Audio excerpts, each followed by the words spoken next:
سأل بعض الطلاب سؤال: هل الشمس أكبر أم الأرض؟ وهل الأرض تدور حول الشمس أم الشمس تدور حول الأرض؟ وهل المسألة من مسائل العقيدة؟ প্রথমে কয়েকজন ছাত্রের পক্ষ থেকে প্রশ্ন এসেছে, সূর্য বড় নাকি পৃথিবী বড়? পৃথিবী কি সূর্যের চতুর্পাশে প্রদক্ষিণ করে নাকি সূর্য পৃথিবীর চতুর্পাশে প্রদক্ষিণ করে? আর এটা কি আকীদা সংক্রান্ত মাসআলা? এই বিষয়ে প্রশ্ন এসেছে। هذه المسألة بالنسبة لأيهما أكبر الشمس أو الأرض الذي يظهر الله أعلم بالنظر إلى الأرض الكرة الأرضية التي نعيش عليها أن الشمس أكبر. هذا الذي قرأته لعلماء السنة. সূর্য বড় নাকি পৃথিবী বড়, এই দৃষ্টিকোণ থেকে আমরা যে পৃথিবীতে বসবাস করছি, সাহেব বলতেছেন আমার কাছে যেটা গ্রহণযোগ্য মনে হয়, ওলামাদের রেকর্ড থেকে যেটা আমরা জানতে পেরেছি, সূর্য পৃথিবী থেকে বড়। সূর্য পৃথিবী থেকে বড়। আমরা যেই ভূখণ্ডে বসবাস করছি, এই পৃথিবী সূর্য থেকে ছোট। وهي بعيدة عن الأرض. এবং সূর্য পৃথিবী থেকে অনেক দূরে। ولو كانت أقرب لاحترقت الأرض. যদি সূর্য পৃথিবীর নিকটবর্তী হইতো তাহলে পৃথিবী জ্বলে যাইত। ومن عظمة الشمس أنها تدنى يوم القيامة وتعم الأرض كاملة بحرها وشمسها وشدتها. সূর্যের বড়ত্বটা এভাবে প্রকাশ করা হয় যে কিয়ামতের ময়দানে সূর্যকে দুনিয়া বা হাসরের ময়দানে নিকটবর্তী করা হয়ে যাবে, আর সূর্যের তাপে এই গোটা হাসরের ময়দান ব্যাপক ব্যাপক আকারে ছেয়ে যাবে। সূর্যের আলো গোটা হাসরের ময়দানকে বিস্তৃত করে নেবে। مع أن الأرض يوم القيامة التي نحشر عليها لا تكون مكورة، تكون ممدودة مد الأديم، يعني مد الجلد، تكون منبسطة. الأرض التي يوم القيامة যদিও হাসরের ময়দানে যেদিন আমাদেরকে পুনরুত্থান ঘটানো হবে, সেদিন পৃথিবীটা গোলাকৃতির থাকবে না, বরং বিস্তৃত থাকবে, সমান থাকবে। চামড়া যেরকম ভাবে সমান, এই পৃথিবীটাও কি হাসরের ময়দানে সমান থাকবে, গোলাকৃতির থাকবে না। তথাপি সূর্যের আলো গোটা হাসরের ময়দানকে বেষ্টন করে নেবে, বিস্তৃত করে নেবে। مع ذلك تكون الشمس شاملة لجميع هذه الأرض الكبيرة التي هي أكبر من أرضنا اليوم. এত সত্ত্বেও অর্থাৎ হাসরের ময়দানের জমিন পৃথিবীর জমিন থেকে অনেক ব্যাপক হবে, বড় হবে, তারপর সূর্য গোটা হাসরের ময়দানকে আলোকিত করে তুলবে। وأما باعتبار الأراضين التي فوق السماء، يعني الأرض التي يعيش عليها الملائكة في السماء الدنيا، فهي أكبر من الشمس. এই পৃথিবীর জমিন ব্যতীত আসমানের উপর যে সমস্ত জমিন রয়েছে, অর্থাৎ দুনিয়া যে আসমান যেখানে ফেরেশতারা বসবাস করে, ওইটার পরিধি সূর্যের থেকে বড়। সূর্য পৃথিবী থেকে বড়, কিন্তু প্রথম আসমানের যে পরিধি সেটা আবার সূর্য থেকে বড়। إذن الشمس الموجودة اليوم هي أكبر من أرضنا هذه. বর্তমানে যে সূর্য আমরা দেখতে পাই সেটা পৃথিবী থেকে বড়, আমাদের বিশ্বজগৎ পৃথিবী থেকে বড় সূর্যের পরিমাণ। وهذا في العلم الحديث يذكرونه، وأنها أكثر من مرات كثيرة، يمكن ما بين 250 إلى 350 مرة يقولون أكبر من الأرض. فالله أعلم بحجم الشمس بالضبط. علم الحديث এই বিষয়টা আলোচনা করা হয়েছে, প্রায় 250 থেকে 350 বার পর্যন্ত উল্লেখ করা হয়েছে যে সূর্যটা পৃথিবী থেকে বড়। আল্লাহ তাআলা ونحن في مسألة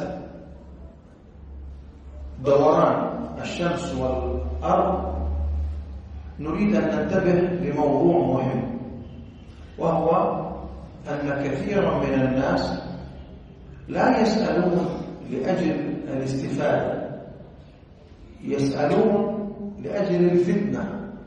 لا أقصد الذي سأل لكن في العالم كثيرون يسألون لأجل الفتنة والاستهزاء. আমরা এই সূর্যের ঘূর্ণিপাক বা পৃথিবীর ঘূর্ণিপাক এই বিষয়ে গুরুত্বপূর্ণ একটি বিষয় নিয়ে আলোচনা করব। এ সম্পর্কে যারা প্রশ্ন করে তারা মূলত উপকৃত হওয়ার উদ্দেশ্যে প্রশ্ন করে না, বরং ফিতনা ছড়িয়ে দেওয়ার উদ্দেশ্যে এই বিষয় নিয়ে প্রশ্ন করে। পৃথিবী সূর্যের আশেপাশে ঘুরে নাকি সূর্য পৃথিবীর আশেপাশে ঘুরে? তবে তিনি আজকে যিনি প্রশ্ন করেছেন তিনি উদ্দেশ্য না, সারা বিশ্বে যারা এই বিষয় নিয়ে প্রশ্ন করে তারা মূলত ফিতনাকে ছড়িয়ে দেওয়ার উদ্দেশ্যে এই প্রশ্নটা করে থাকে। فإن العلم الحديث اليوم يقول إن الأرض هي التي تدور حول الشمس. আধুনিক বিজ্ঞান, বর্তমান বিশ্বের আধুনিক বিজ্ঞান যেটা বলে থাকে যে পৃথিবী সূর্যের চারপাশে প্রদক্ষিণ করে। ويجعلون الشمس هي محور المجرة المجموعة الشمسية، فيجعلون الأرض والكواكب كلها تدور حول الشمس. তারা সূর্যটাকে মূল কেন্দ্রবিন্দু নির্ধারণ করে, এরপর গোটা বিশ্বজগৎ সূর্যের চতুর্পাশে প্রদক্ষিণ করে। ويدرسون هذا للأطفال في المدارس. এবং এটা শিশুদেরকে স্কুল মাদ্রাসায় পাঠদান হিসেবে পাঠ্যসূচিতে ঢুকিয়ে দেওয়া হয় বা ছাত্রদেরকে এটা পড়ানো হয়। ويبثونه في جميع وسائل الإعلام. এবং সোশ্যাল মিডিয়ার যাবতীয় প্ল্যাটফর্মে এটাকে তারা প্রচার করে থাকে। وينشرونه في الكتب العلمية في جميع الأرض. এবং তারা কিতাব রচনা করে, বিজ্ঞান সংক্রান্ত সমস্ত কিতাব গোটা বিশ্বে এভাবে কিতাব লিপিবদ্ধ করে। فلذلك أي شخص يقول خلاف هذا الأمر حتى لو كان حقا سيسخرون منه ويستهزئون به، وربما لم يؤمنوا بكلامه كله، كفروا بكلامه. যে ব্যক্তি এই মতের বিপরীত মত প্রকাশ করে, যদিও সে মতের উপর থাকে, তারা তার কথাটাকে গ্রহণ করে না, বরং তাকে নিয়ে ঠাট্টা বিদ্রুপ করে। এমন হয় যে এই কথার কারণে তার পুরো কথাকে আর গ্রহণ করে না, তার সকল কথাকে তার অস্বীকার করে বসে। مرة عملت في قناة من القنوات في ليبيا. لما زرت ليبيا عملت مقابلة في التلفزيون لمدة ساعة ونصف.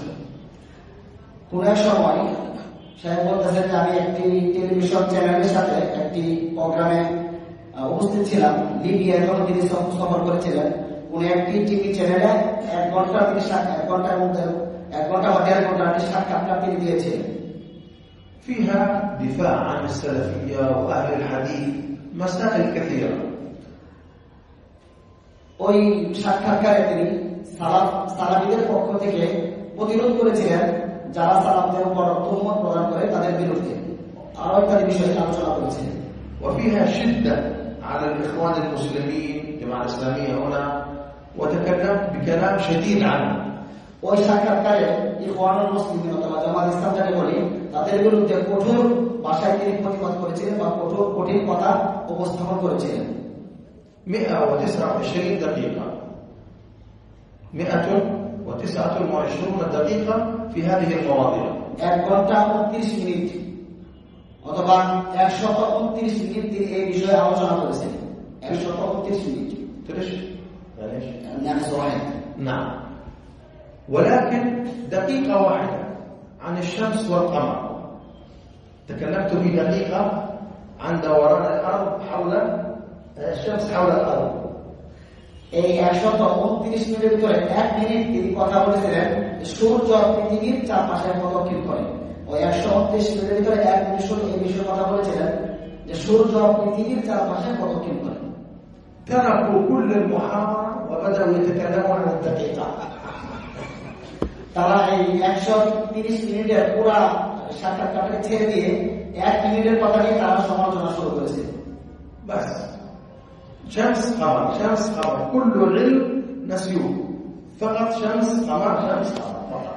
এই যে তখন যত এমনি আলোচনা করে সবকিছু ভুলে গিয়ে শুধুমাত্র সূর্যের বিষয়টা নিয়ে তারা আলোচনা পর্যালোচনা করা শুরু করেছে।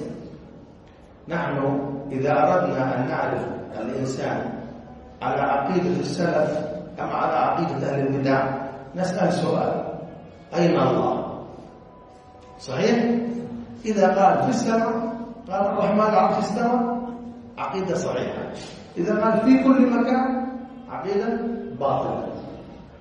আমরা সালাফি কোন ব্যক্তিকে যদি পরীক্ষা করতে চাই যে সে কি আহলে সুন্নাহ ওয়াল জামাতের অন্তর্ভুক্ত, তার আকীদা সঠিক কিনা, তাকে আমরা একটা প্রশ্ন করি, আইনা আল্লাহ, আল্লাহ কোথায়? সে যদি বলে আল্লাহু ফিস সামা আর রহমানু আলা আরশি ইস্তাওয়া, তাহলে আমরা জেনে নিব সে ব্যক্তি সালাফি, তার আকীদা সঠিক। আমরা তাই যদি বলে আল্লাহ সর্বত্র বিরাজমান, তাহলে তার আকীদা ভুল, সে ভ্রান্তির ভিতরে রয়েছে। أهل الدنيا يسألون العلماء سؤال اختبار، هل هو عالم عاقل أو مجنون؟ سؤال من يدور؟ الأرض تدور حول الشمس، الشمس تدور حول الأرض। দুনিয়ার লোকেরা আলেমদেরকে প্রশ্ন করে, এটা তো জানো না সে জ্ঞানী নাকি মূর্খ। কি প্রশ্ন করে? যে পৃথিবী সূর্যের চারপাশে ঘোরে নাকি সূর্য পৃথিবীর চারপাশে ঘোরে, অর্থাৎ আলেমের ভিতরে জ্ঞান আছে কিনা এটা যাচাই করার জন্য এই প্রশ্নটা করে থাকে দুনিয়ার মানুষেরা। إذا قلت الشمس تدور حول الأرض قالوا مجنون। আমি যদি বলি এটার প্রশ্ন উত্তরে যে সূর্য পৃথিবীর চারপাশে ঘুরে, তখন সে বলবে এগুলো পাগল। أنا قلت لهم أنا آتي من السعودية إلى بنغلاديش 7 ساعات طيارة، من بنغلاديش إلى السعودية 7 ساعات.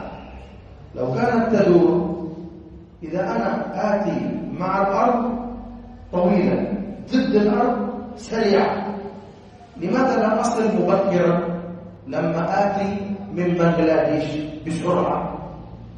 ينبغي أن أصل مسرعا، لأن الأرض تمشي وأنا أمشي، لكن هي لا تمشي، أنا الذي أمشي في الطائرة. قلت لهم أعطوني الجواب، لا جواب إلى هذا اليوم، لا جواب। আমি তাদেরকে পাল্টা প্রশ্ন করেছিলাম, উদাহরণস্বরূপ আমি যদি সৌদি আরব থেকে বাংলাদেশে আসি প্লেনের মাধ্যমে আমার 7 ঘন্টা সময় লাগে, আবার যখন বাংলাদেশ থেকে সৌদি আরব যাই প্লেনে তখন 7 ঘন্টা সময় লাগে। পৃথিবী যদি ঘুরতো তাহলে আমি আসার সময় 7 ঘন্টা সময় ঠিক আছে, যাওয়ার সময় আমার সময় কমে যেত, কারণ পৃথিবী তো ঘুরতেছে।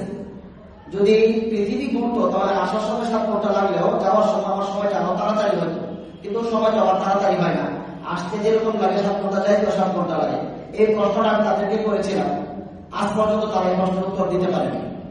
على كلام أهل الفلك الآن السعودية تقع بنغلاديش في الشرق، فمن السعودية إلى بنغلاديش عندهم الشمس الأرض تدور، إذا لما هي تدور أنا آتي مسرع، مفروض ينبغي من السعودية إلى بنغلاديش ساعة أو ساعتين، ومن بنغلاديش إلى السعودية 7. هكذا ينبغي إذا كانت الأرض تدور، لكن هي نفس المسافة ونفس السرعة ونفس الوقت، إذا هي لا تتحرك، أنا الذي أتحرك بالطائرة فقط، ليست الأرض ولا شيء. المهم هم لا يفهمون، خلاص هو يؤمن بشيء مغلق، صم بكم عمي فهم لا يعقلون। نعم সাহেব বলতেছেন ইলমুল ফালাকি তাদের দৃষ্টিতে বাংলাদেশ সৌদি আরবের পূর্বে অবস্থান করে, বাংলাদেশ সৌদি আরবের পূর্বে অবস্থানকৃত দেশ।